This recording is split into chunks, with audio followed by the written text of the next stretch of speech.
Yeah, shadows on my heart, can't find a spark.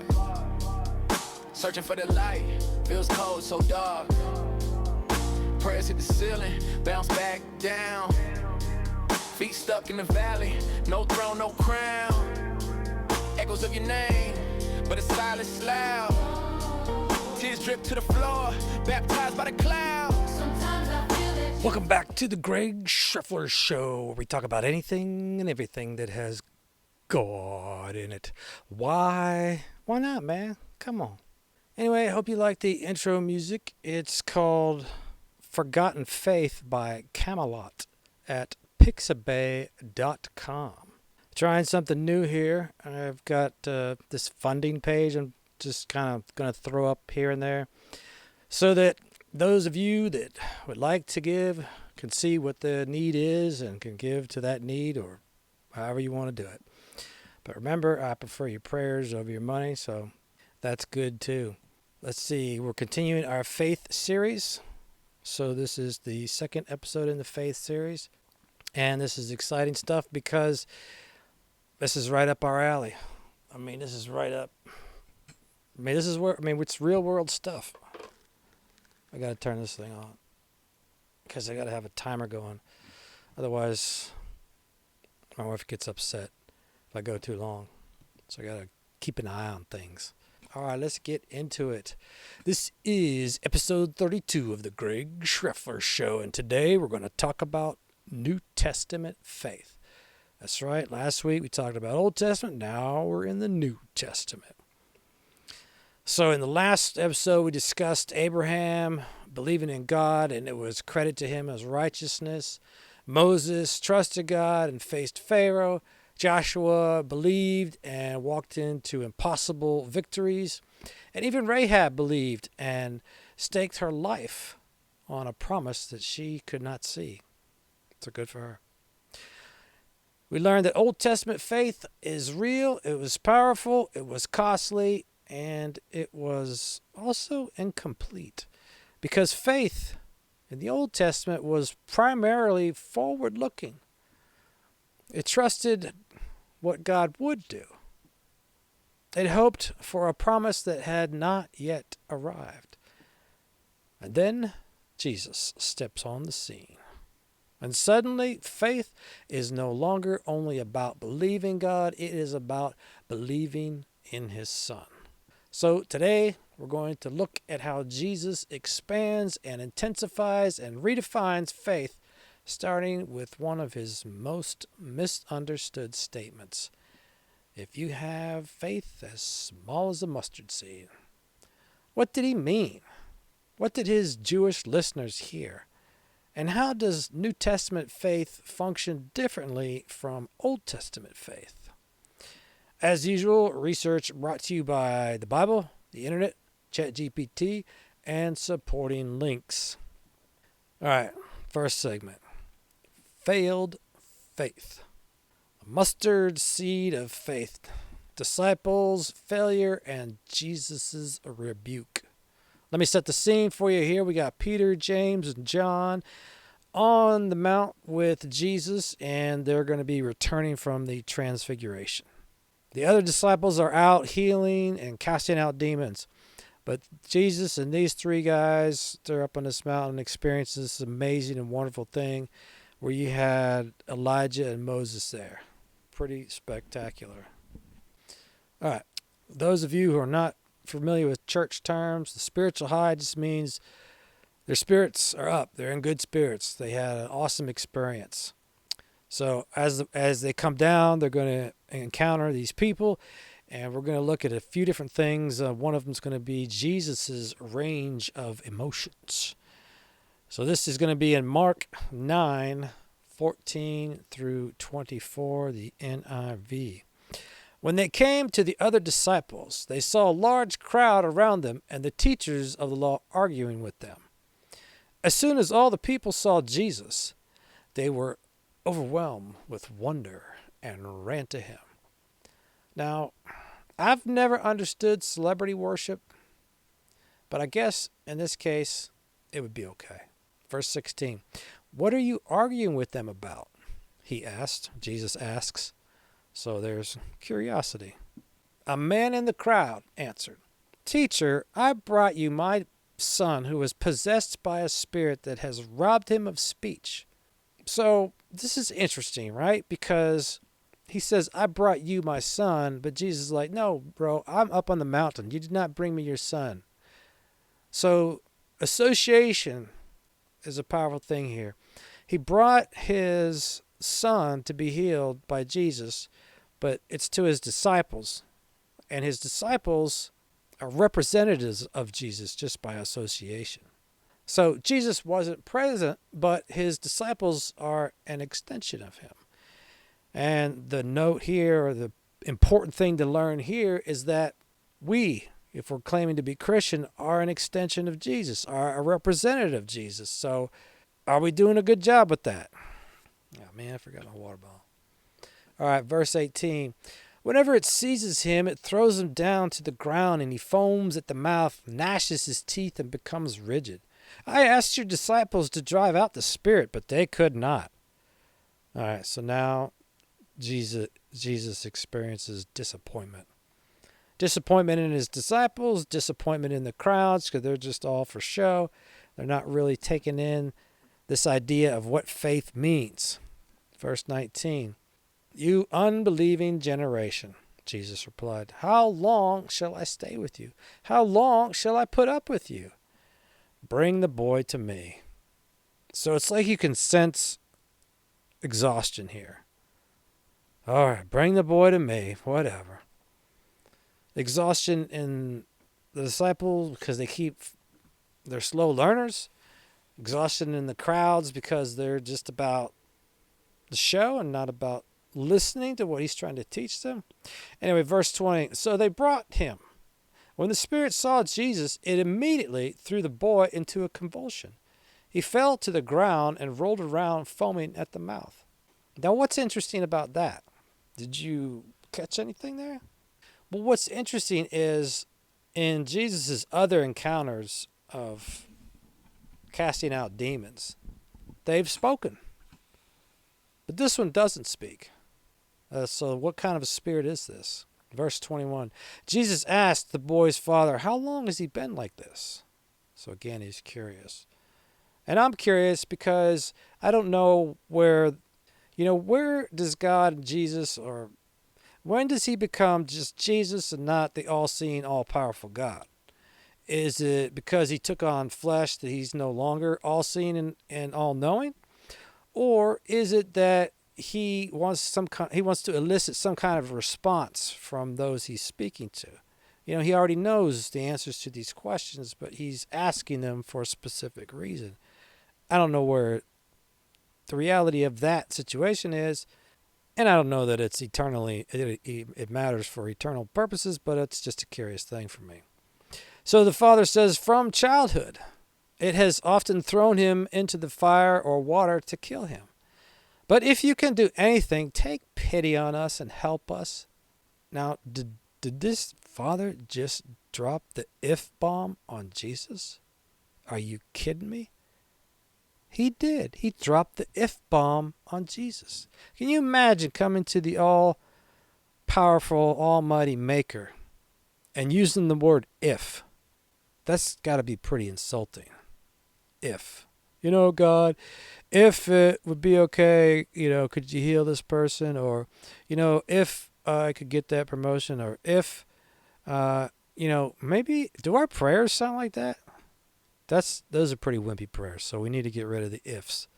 And then you can just almost see Jesus' response in verse 23. If you can, like for real, dude, if you can, Jesus said. It's almost like, oh, no, you didn't. So I don't know if he's surprised here or if he's kind of irritated. Anyway, everything is possible for one who believes.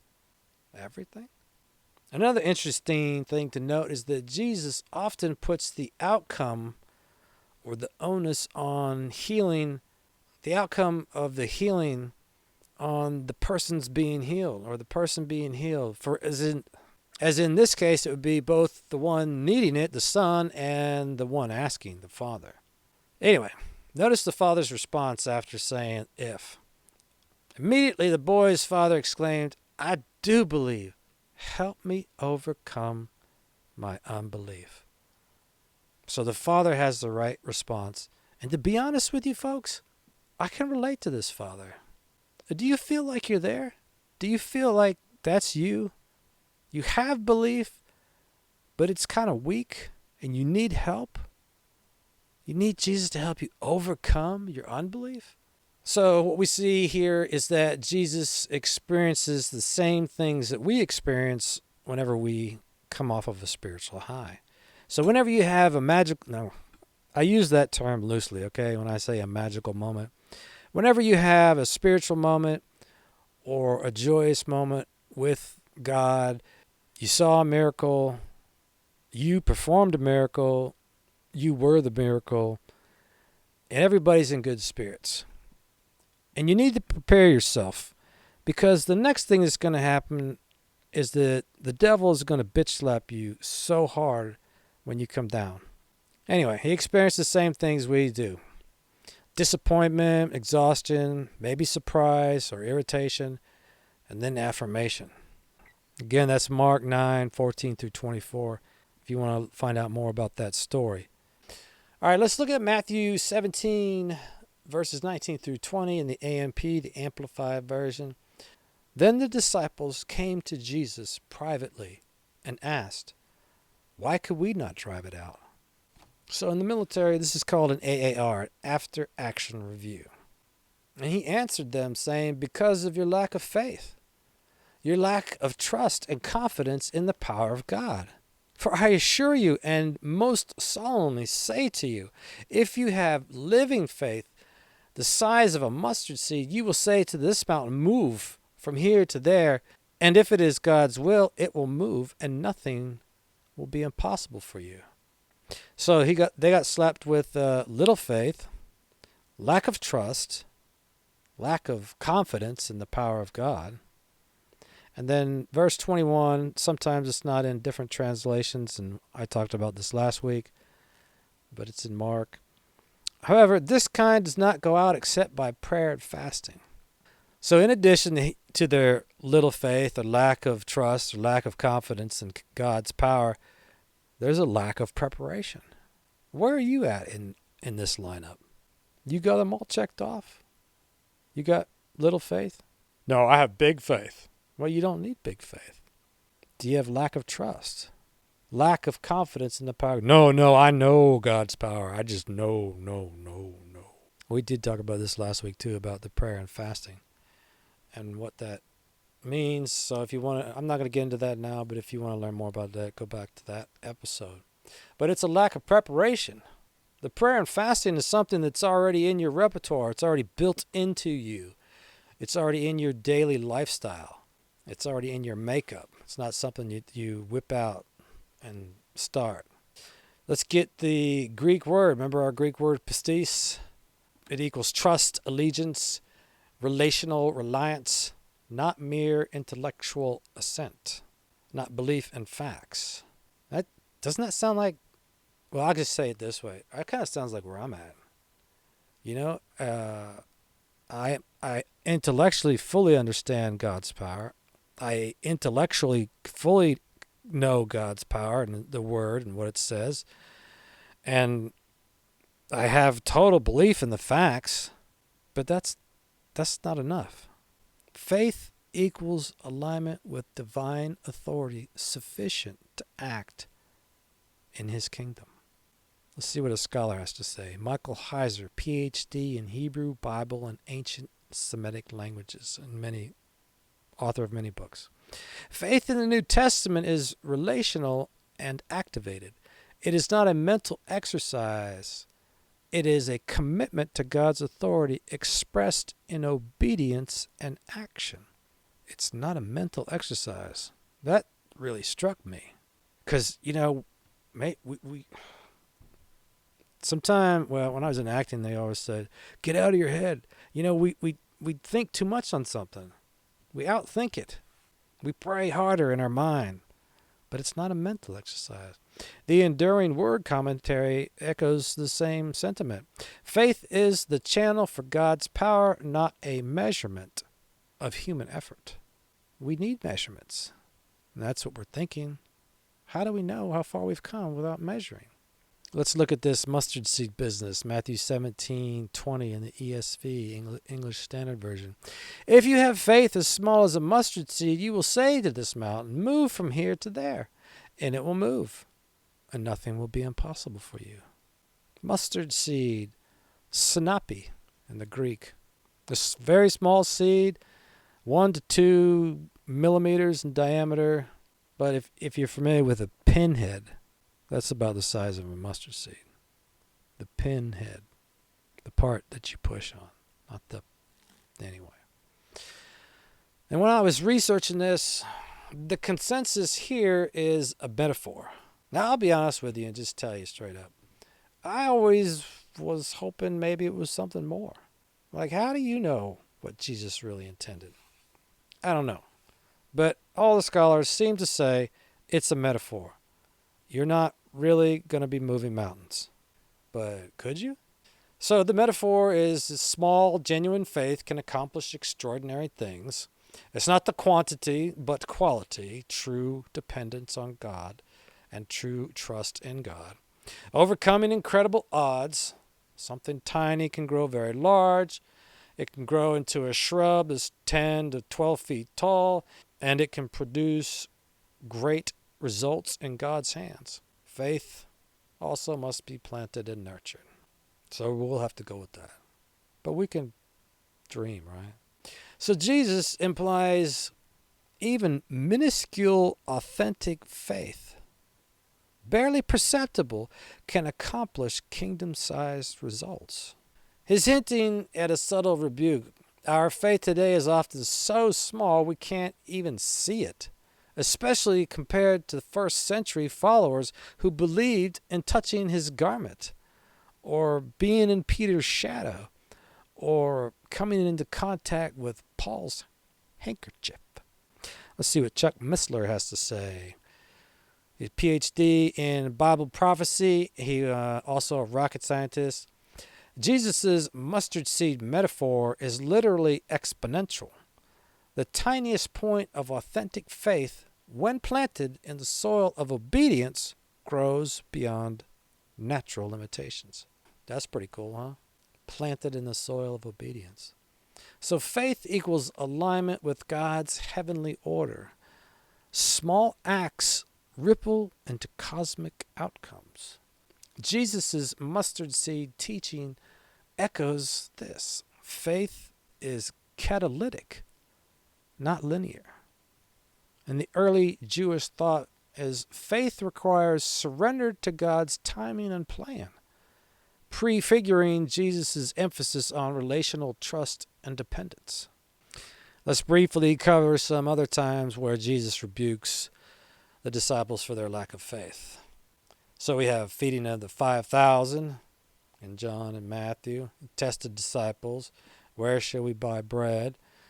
Faith in his provision, storm on the sea in Mark and Matthew. Oh, you of little faith, why are you so fearful? Walking on water, Peter begins to sink. Faith falters, rebuke delivered. Healing miracles, daughter, your faith has made you well. This emphasizes faith of the recipient, not the healer. Jesus' mustard seed statement is not in isolation. Consistently, he teaches faith, however small, is powerful. But inauthentic or absent faith limits access to his authority. Let's look at Matthew 14:28 through 31 in the NASB, New American Standard Bible. So let me just do a little backstory in this. Jesus went off into solitude to pray, and it's late now when he's ready to be picked up.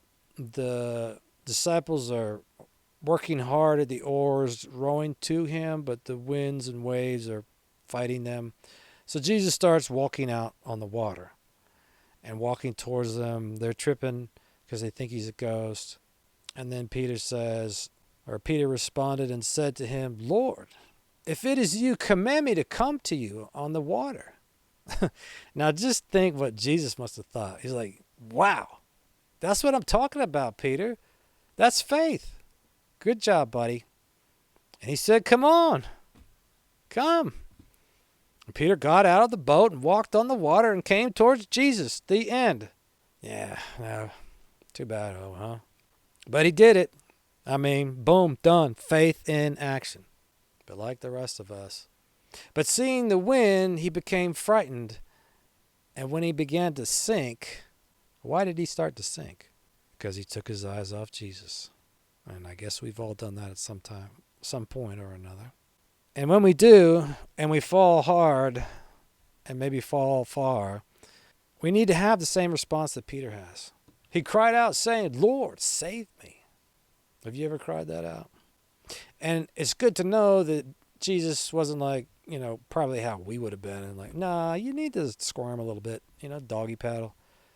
Just to kind of let that, what I'm trying to teach you sink in. Just, flounder a little bit more. And then, I'll get you. No, immediately Jesus reached out with his hand and took hold of him and said to him, you of little faith, why did you doubt? That's got to be a crushing question, especially when he was actually doing it. So when you're at true south, you've heard the phrase true north. So I'll say true south, which is rock bottom. And you have a sincere outcry. He will lift you and gently correct you. Let's look at a cultural versus modern comparison, or first century versus our century comparison on faith. So first century followers often had more active faith than modern day believers today. For example, the touching of the robe, Matthew 9:21. For she kept saying to herself, if only I touch his cloak, I will be healed. So the robe made her better? No, her faith did. Her faith in the robe made her better? No, her faith in the one wearing the robe. There's that other one, believing in a shadow, Acts 15:5. As a result, people brought the sick into the streets and laid them on beds and mats so that at least Peter's shadow might fall on some of them as he passed by. Wow. And then Paul's handkerchief. Relying on a disciple's handkerchief, Acts 19:11 through 12. Now God worked unusual miracles by the hands of Paul, so that even handkerchiefs or aprons were brought from his body to the sick, and the diseases left them, and the evil spirits went out of them. What? A handkerchief? Something you'd blow your nose in or wipe the sweat from your brow with? Ew. But wowzers, this cloth, this fabric is driving out demons, healing diseases? No. The people's faith in the fabric? No. People's faith in Paul? No. The people's faith and the power of God being demonstrated through Paul. When was the last time you had faith like that? I think last week I said that we trade faith for knowledge, believing that miracles are rare or unlikely or explained away by science. But I don't even know if we get to do that, like it's a conscious trade. It's like from birth we're taught that knowledge is everything. No, you don't have an evil spirit. You just have PTSD. No, you're not. You don't have a spirit, a bad spirit. You're just bipolar. So, and we have lots of medicines for you to take. In fact, you can have all kinds of fun trying different ones in different amounts and different lengths of time. Oh well, I digress. But you get the idea. Jesus' mustard seed teaching challenges modern millennialism of faith. Tiny, genuine faith is sufficient. It's placement, not size, that matters. Now we're going to get into the next segment, but we're not going to get very far because I'm coming up on my time stamp, I guess. But this is called redefined faith. From belief to allegiance. Before Jesus ever mentions mustard seeds or mountains, he knows something about his audience. They already think they know what faith is. And that's true, right? We think we know what faith is. We think we're an expert on a subject because we've listened to a lot of podcasts. But we're not. Because that assumption is exactly what Jesus is about to blow up. The problem then and now is everyone thinks they know what faith means. All right, so by the time we reach the Gospels, Israel already believes in one God, miracles, angels, demons, Scripture. So when Jesus rebukes people for lack of faith, he's not accusing them of atheism. Let's look at Matthew 17:17 again. "O faithless and twisted generation, how long am I to be with you?" These are religious people. These are miracle witnessing people. So what's missing? Now the Greek word study, faith, pistis, in the first century word pistis did not primarily mean believing something is true, agreeing with the statement, or holding a doctrine. It meant trust, loyalty, allegiance. Why does that matter? John 14:1. You believe in God, believe also in me. Jesus doesn't say, believe what I say. He says, believe in me. So this is not a call to information. This is a call to relational allegiance. Now, in the same way that knowledge causes our faith to fail, it did the same for the disciples. I know we pick on them a lot, but, we kind of wrestle with the same things. And they actually might have been a little smarter. I don't know about smarter, but anyway, you got to remember they spoke at least 3 languages, 3 different languages. Anyway, Matthew 17, the disciples, before they get to Matthew 17, the disciples have witnessed the Sermon on the Mount, the healing of the sick, calming of storms, feeding of thousands, casting out of demons. So this tells us that faith does not accumulate through exposure, because they've had lots of exposure. Faith activates through dependence. Again, Michael Heiser. Biblical faith is not believing ideas about God. It is trusting him enough to align yourself with his authority. The disciples knew Jesus could heal. We know that. They just hadn't learned how to operate from trust instead of experience. We'd put our faith in experience more than we would not something that we haven't experienced. Is that where you are? So it's not enough to have faith. Your faith has to be tested. It's just, in a sense, like flesh. It has to be built up. It has to be strengthened. Otherwise, it gets flabby. So Jesus doesn't just teach faith, he tests it. John 6:5-6. And the feeding of the 5,000. Jesus said to Philip, "Where can we buy bread for these people to eat?" But he was asking this to test him. It actually says that in the Scriptures. Notice Philip's response. He responds with math. He answered, 200 denarii would not buy enough bread for each of them to have a small piece. Jesus responds with a miracle. Why? Because faith collapses the moment knowledge becomes the substitute for trust. I am so trying to learn this. Faith collapses the moment knowledge becomes the substitute for trust. Jesus said himself, you will be able to do even greater things. What have we done that's greater than what he's done? Wouldn't you like to walk up to a crippled person and say, in the name of Jesus, stand up? What's keeping us from doing that? Well, there's this battle going on inside of us like, well, if I say that and it doesn't work, then I make God look bad and I might have caused this person some emotional pain. So we're already defeated before we even open our mouth. This same pattern shows up repeatedly. Jesus exposes not the ignorance, but the misplaced confidence. Now, what's the difference between OT and NT faith? Old Testament faith was largely promise-oriented. Let's look at Genesis 15:6. Abram believed the Lord, and he credited it to him as righteousness. Abraham trusted what God said. Now compare that with Galatians 2:20. I live by trusting in the Son of God who loved me and gave himself for me. New Testament faith is not waiting for fulfillment. It is living in union with Christ. Ron Rhodes, PhD, president of Reasoning from the Scriptures Ministries and author of many books, says this: Old Testament believers trusted in promises. New Testament believers trust in a person. Now that distinction explains why Jesus keeps saying things like, follow me, my infantry motto.